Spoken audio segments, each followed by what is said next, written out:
Die EFF en kom praat hierso van colours. Chief, ek is nie 'n colored nie. Ek is 'n descendant van die Khoi and San. Honorable van Wyk. The fact of the matter is, the descendants of the Khoisan in South Africa, they were here first. They are the true owners of this land. Enige iemand kan maar net maak wat hy wil. En ons is met 'n apartheid wet in 1951 colors gemaak in die land in. En jy kan maar van meer joke kom maak hierso. Nkonyane yenkosi sangalezwe uma ungabe wazi la uphuma khona uthule mfowethu. The Honorable Khadebe. Stories. Or will our legacy be tainted by the spread of anti-black propaganda, baseless cries of white genocide, and the divisive chants of Mabahambe put South Africans first, when in actual fact it is put colors and whites first. Hidden in the tricameral parliament that allowed coloreds and Asian South Africans nominal representation in exclusion of black people who were still not allowed to participate in the government. Can I please raise a point of order? Opportunity to contribute, to lead, and to succeed. In conclusion, as chairperson, it is concerning that some members still want us to clap for mediocrity, retain fake confidence, while on the Cape Flats, our children still die every day, and that is why we can now be responded to as whoosh. We aren't whoosh. Your projection is loud. We are angry, yes, rightfully and justifiably so, an anger that you mock from a space of ignorance, an anger that you will never understand. Thank you. Nothing. Sure, I would do honestly. Nothing. Tetwa, who will be speaking. Manibulise ku CIC umongameli wombutho namandla EFF and the awaiting President of the United States of Africa, President Julius Malema, commissars, fighters, and fellow South Africans. House Chair, Egvasa Kafar. Some were Europeans and non-Europeans in Africa. My mother was a kitchen girl and my father was a garden boy. Others were busboys, Javas, Madam, Makulu buses, and your children were train buses. Bese niyamangala ukuthi kungani abantu abansundu beziphindisela ngodlame against racism, white supremacy, man-made poverty, closed doors of learning and culture, and any other form of discrimination in this supposedly Freedom Day. Can we genuinely stand tall and celebrate the heritage that shaped us? Or is our heritage the tapestry of cherished traditions, beliefs, landscapes, landmarks we have inherited and deem precious enough to safeguard for those who come after us? How se jwalo he, ke eng eri sietsweng yona, lona ba re eteletseng ko pele? As members of this house, what legacy will we leave for future generations? Will it be the statues of Louis Botha and Paul Kruger, or the looming presence of H.R. Verwoerd in Orania, where apartheid's shadow lingers? Or will it be the subtle grip of cultural colonization as foreign voices flood our screens and shape our stories? Or will our legacy be tainted by the spread of anti-black propaganda, baseless cries of white genocide, and the divisive chants of Mabahambe put South Africans first, when in actual fact it is put colors and whites first?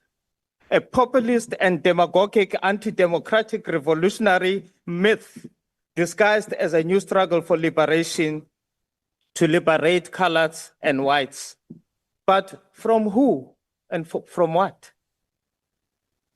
The very segregatory tendency that was hidden in the tricameral parliament that allowed coloreds and Asian South Africans nominal representation in exclusion of black people who are still not allowed to participate in the government.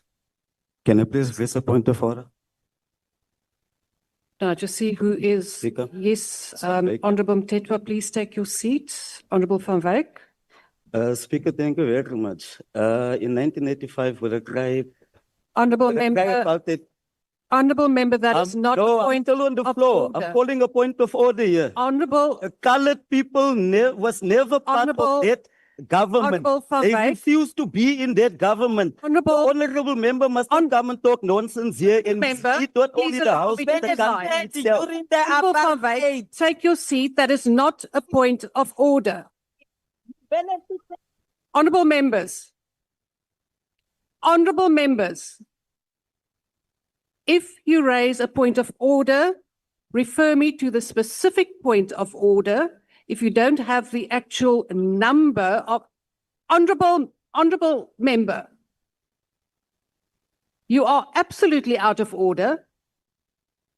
So your action is not assisting. So Honorable Van Wyk, if you do raise a point of order, point to the specific rule or give me a description.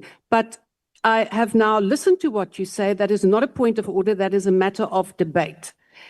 Honorable members, Honorable Dagmore. Speaker, Deputy Speaker, just on a point of order, and I'd like to refer to the rules as well as the final list of speakers.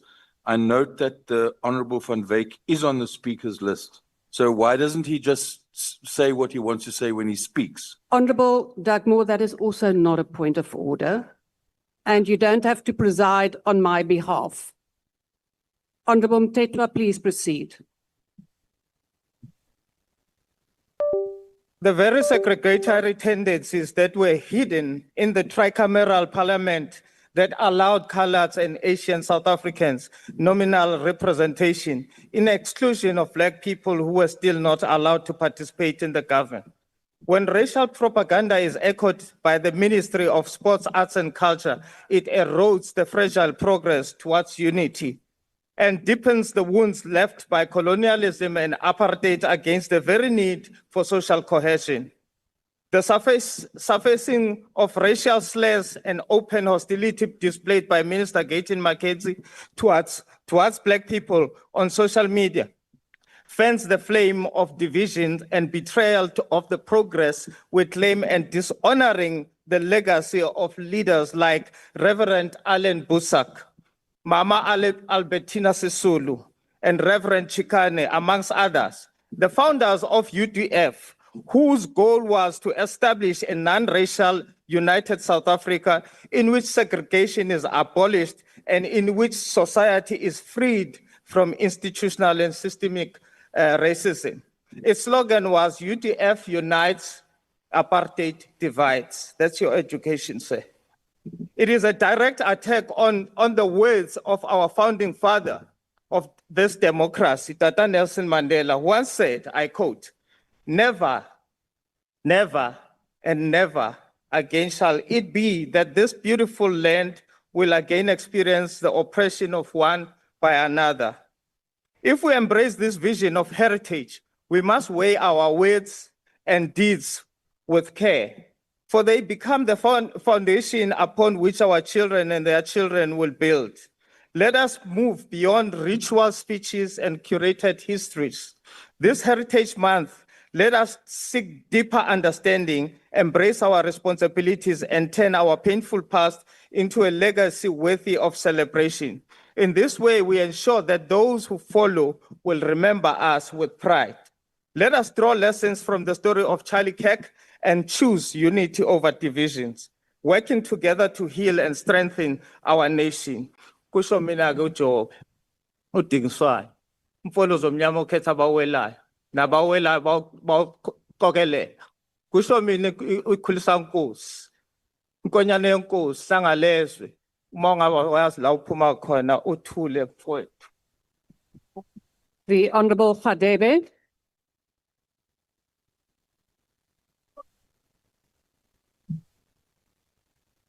Madam Deputy Speaker, as early as 1976, Umntwana akaphinda angene, the late IFP founder emphasized his vision of a South Africa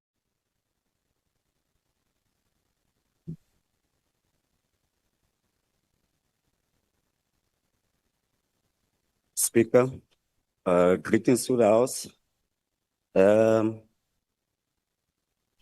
In 5 minutes, I just have to comment, to tell a history of 500 years.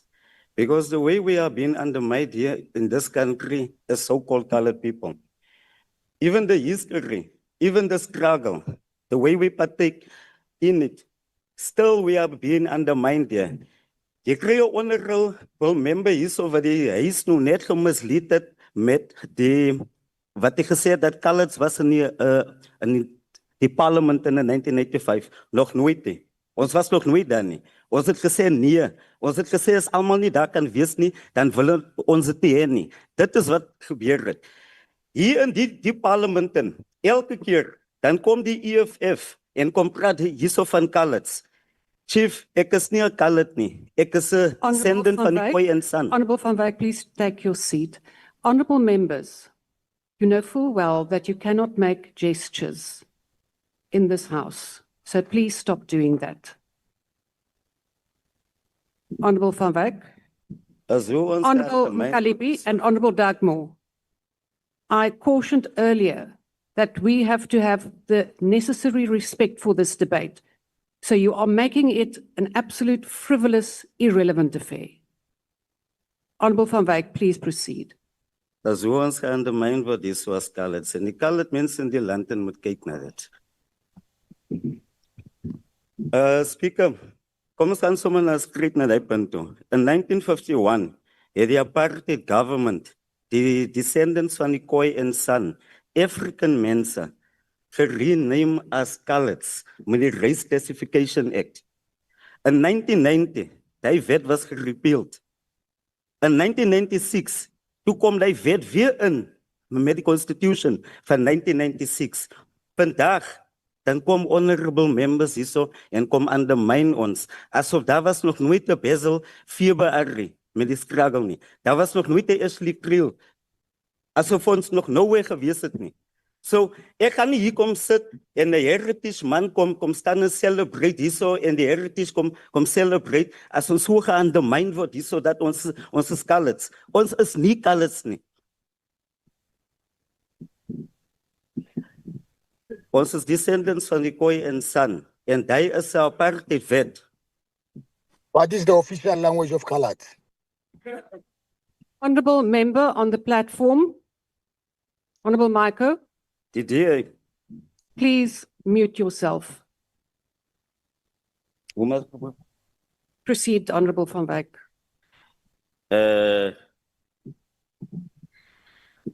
Speaker, I've left my whole speech just to come and repeatedly say one thing. The fact of the matter is, the descendants of the Khoisan in South Africa, they were here first. They are the true owners of this land.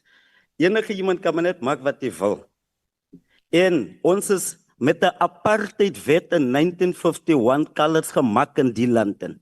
En jy kan maar van my 'n joke kom maak hierso. Jy kan my maar uitlag. Ek gee nie 'n hel om nie, maar ons is hierso om dit repeatedly te kom sê dat ons is African net soos julle Africans is. Ons is nie products of rape, soos julle altyd sê ons is produkte van rape nie.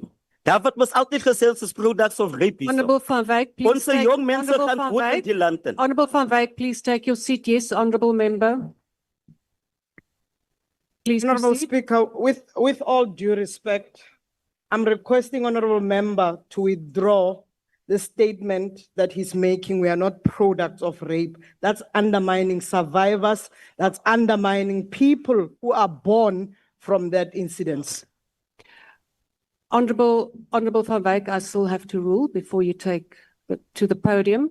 Honourable member, I will have to look at the exact phrasing of what was said, and I will come back to the House with a ruling. Honourable Van Wyk, could I also ask you to please not be so controversial and please stick to your speech? Let's proceed.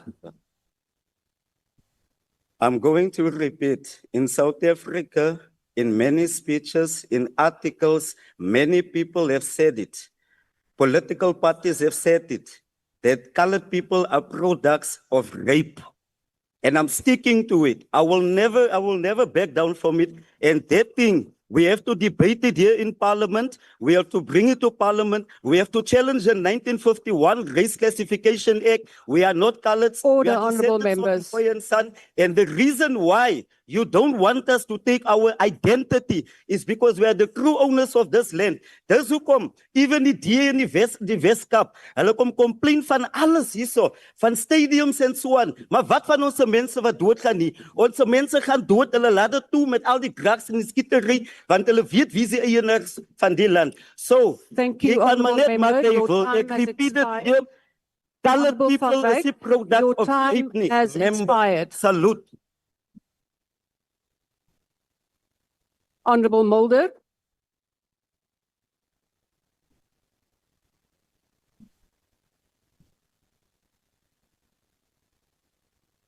This, House Chair, Honourable Deputy Minister, fellow members, the Patriotic Alliance rises in strong support of the National Water Resources Infrastructure Agency Amendment Bill. For too long, the people of South Africa, from the arid Karoo to the bustling streets of the metros, have been failed by the catastrophic mismanagement of our most precious resource, water. Leaking pipes, crumbling infrastructure, and the spectacle of a raw sewage flowing into our rivers is a national disgrace and a direct result of poor governance and a lack of accountable, specialized focus.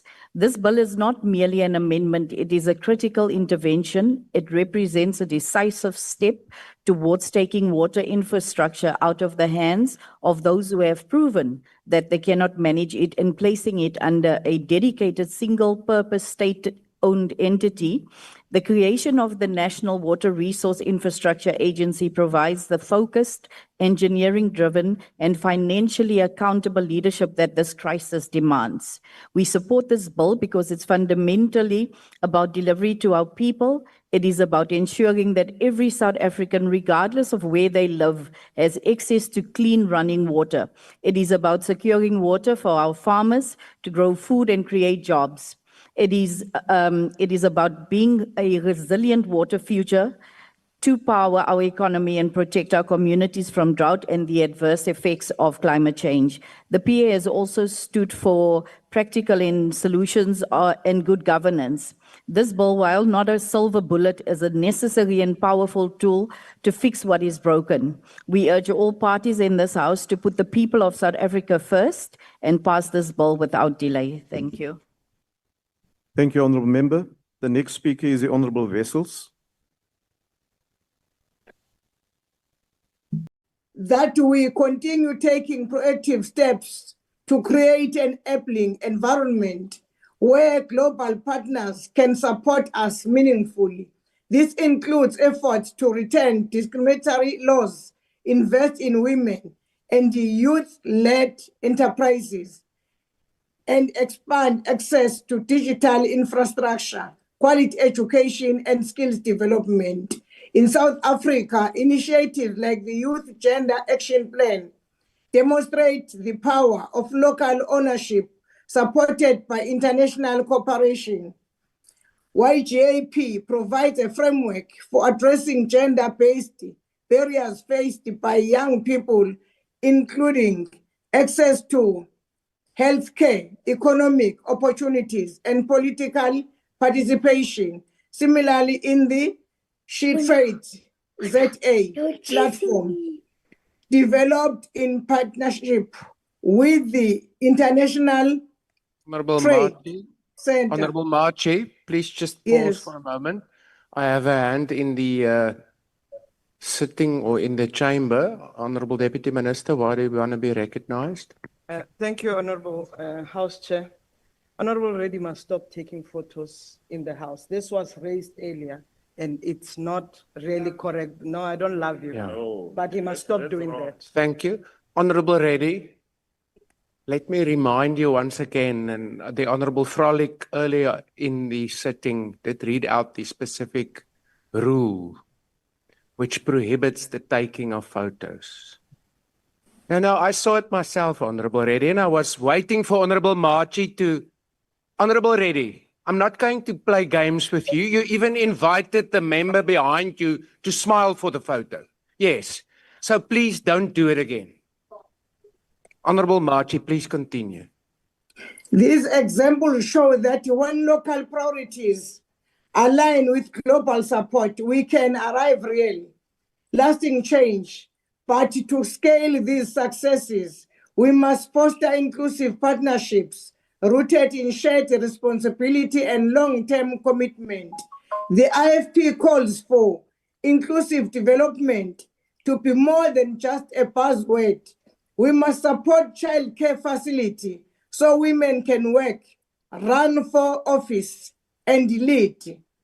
Invest in youth innovation hubs, particularly in rural and peri-urban areas, not only through aid, but through financial literacy, soft skills, and entrepreneurial training, and include women and youth in peace-building efforts, not just in post-conflict cleanup. Inclusion is not charity. If we truly believe in a sustainability, inclusive future, then we must fund it, build it, and co-lead it together. I thank you, Chairperson. Thank you. The next speaker is the Honorable Peterson. I wanted the sky. No, please, honorable members on the virtual platform. That's so cute. No, honorable members. Thank you, House Chairperson. Order, honorable members. Let's allow the Honorable Peterson. Thank you, House Chairperson, honorable members, members of the public. Let me begin with the harsh truth. The future we envision, a world free from poverty, inequality, and environmental collapse, is simply not possible unless we fully harness the potential of two critical groups, women and youth. As we face crises on multiple fronts, climate change, economic disparities, and political instability, millions of women and young people remain sidelined, denied the opportunities to lead, to contribute, and to shape the future. This exclusion is not just a social injustice, it's a global failure. The future will not be inclusive. It will not be sustainable unless we ensure that these groups, who make up more than half of the world's population, have an equal seat at the table. We must face the facts. The exclusion of women and youth in development processes is costing us everything. It's costing us economic growth, social stability, and a livable planet. But here's the truth that should ignite us. We are on the cusp of change. We know that when women and young people are given equal access to healthcare and economic opportunities, entire communities thrive. We know that when women are empowered, not only are they able to lift their own families out of poverty, they are able to transform entire societies. The future is in our hands. The power to transform society rests in the hands of women and youth, but they cannot do it alone. They need our support, our resources, our policies, and most importantly, our unwavering commitment to cooperation. This is not just a question of gender or age. This is a question of humanity. If we want a sustainable, equitable future, we must ensure that every person, regardless of their age and gender or background, has the opportunity to contribute, to lead, and to succeed. In conclusion, as Chairperson, it is concerning that some members still want us to clap for mediocrity, wrapped in fake confidence, while on the Cape Flats, our children still die every day, and that is why we can now be responded to as whoosh. We aren't whoosh. Your projection is loud. We are angry, yes, rightfully and justifiably so, an anger that you mock from a space of ignorance, an anger that you will never understand. Thank you. Sure, I would say honestly.